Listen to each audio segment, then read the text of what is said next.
আমরা সবাই গৃহকর্ম করে থাকি। কিন্তু জানেন কি?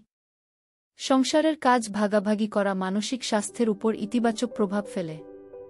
একটি গবেষণায় দেখা গেছে, যদি স্বামী বাড়ির কাজ বেশি করেন, তাহলে স্ত্রীদের মানসিক চাপ কমে যায় এবং তারা আরও সুখী হন। দক্ষিণ কোরিয়ার গবেষকরা বলছেন, স্বামী প্রতিদিন অতিরিক্ত 1 ঘন্টা রান্না, পরিষ্কার পরিচ্ছন্নতা বা আয়রন করলে স্ত্রীর ডিপ্রেশনের সম্ভাবনা 12% কমে। অল্প পরিবর্তনেও মানসিক স্বাস্থ্য উন্নত হতে পারে। তথ্য বলছে, আজও অনেক নারীর উপর গৃহকর্মের চাপ বেশি। 2023 সালে 3000 জন পুরুষ ও নারীর উপর ব্রিটিশ সোশ্যাল অ্যাটিটিউড সার্ভে করা হয়। জরিপে অংশ নেয়া 2/3 নারী জানিয়েছেন, তারা সংসারের বেশিরভাগ রান্না, পরিষ্কার ও কাপড় ধোয়ার কাজ করেন।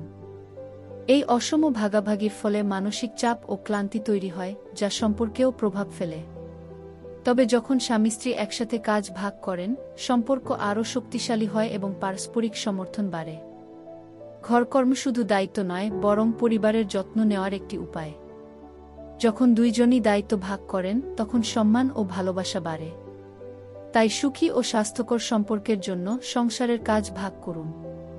ছোট্ট এই পরিবর্তন বড় ইতিবাচক প্রভাব ফেলতে পারে। সুখী ও সহমর্মিতাপূর্ণ পরিবার গড়তে আজ থেকেই পরিবর্তন আনুন।